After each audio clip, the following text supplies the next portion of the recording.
امریکی ادارے CDC یعنی سینٹر فار ڈیزیز کنٹرول کے مطابق امریکہ میں موٹاپے کی بیماری نے پچھلے 20 سالوں سے پھیلنا شروع کیا۔ سن 2009 میں صرف 2 امریکی ریاستیں کولوراڈو اور ڈسٹرکٹ آف کولمبیا ایسی رہ گئی تھیں جن میں یہ بیماری 20% سے کم پائی جاتی تھی۔ آخر پچھلے 20 سالوں میں ایسی کیا چیز ہوئی جس نے امریکہ میں موٹاپا اتنا عام کر دیا؟ اس سلسلے میں ہماری بات ہوئی کمپیٹیٹو باڈی بلڈر اور پرسنل ٹرینر ایڈریان لورے سے۔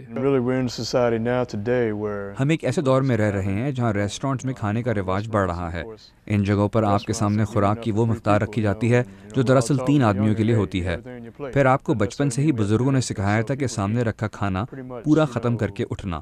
ان اقدار پر آج کے ریسٹورانٹس کے اس دور میں عمل کیا جائے تو انسان اپنی فطری ضرورت سے بہت زیادہ کھانے لگتا ہے۔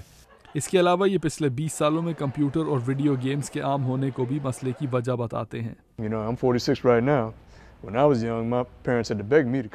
جب میں چھوٹا تھا تو ہمارے ماں باپ ہمیں زبردستی گھروں میں بلایا کرتے تھے کیونکہ ہم ہمیشہ باہر کھیلا کرتے تھے۔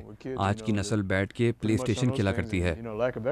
ایسے معاشرے میں جس میں لوگوں کے وزن تیزی سے بڑھ رہے تھے، ایک ایسی انڈسٹری کھڑی ہوئی جس نے اس مسئلے کو حل کرنے کے لیے ادویات بنانی شروع کر دیں۔ سن 2003 سے پہلے وزن کم کرنے والی بہت سی دوائیوں کے اندر ایفیڈرا ملائی جاتی تھی۔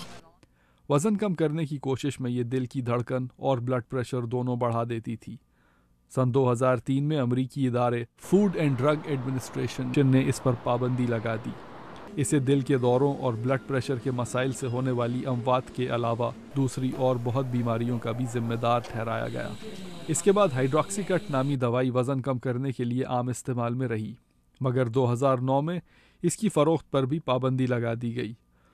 اس کے بعد اس میں سے چند خطرناک انگریڈینٹس کو نکالنے کے بعد اسے مارکیٹ میں دوبارہ لایا گیا، مگر بہت سے ماہرین کا کہنا ہے کہ یہ ادویات بہت مختصر وقت کے لیے مؤثر رہتی ہیں اور اس کے بعد ان کا اثر ختم ہونا شروع ہو جاتا ہے۔ ان میں سے بہت سی دوائیاں آپ کے جسم کو شاک میں ڈال کر شاید تھوڑا وزن کم کرنے میں کامیاب ہو جائیں، مگر ایک چیز جو یہ گولیاں بنانے والے آپ کو کبھی نہیں بتاتے وہ ان کی طویل عرصے تک کارکردگی ہے۔ آپ کا جسم آہستہ آہستہ ان سے عادی ہو جاتا ہے اور پھر وزن کم کرنا روک دیتا ہے۔ ایڈریان بتاتے ہیں کہ وزن کم کرنے کے لیے ورزش اور صحت مند خوراک سے بہتر کوئی چیز نہیں۔ ماہرین کا کہنا ہے کہ بہت سارے کھانے ایسے ہیں جن سے قدرتی طور پر وزن کم کرنے میں مدد کی جا سکتی ہے۔ جیسے رات کو سونے سے پہلے اگر سبز چائے پی جائے تو یہ 150 سے 200 کیلوریز جلانے میں مدد کرتی ہے، اور سبز چائے کے ساتھ ساتھ گریپ فروٹ یعنی چکوترا بھی وزن کنٹرول کرنے میں مفید ثابت ہو سکتا ہے۔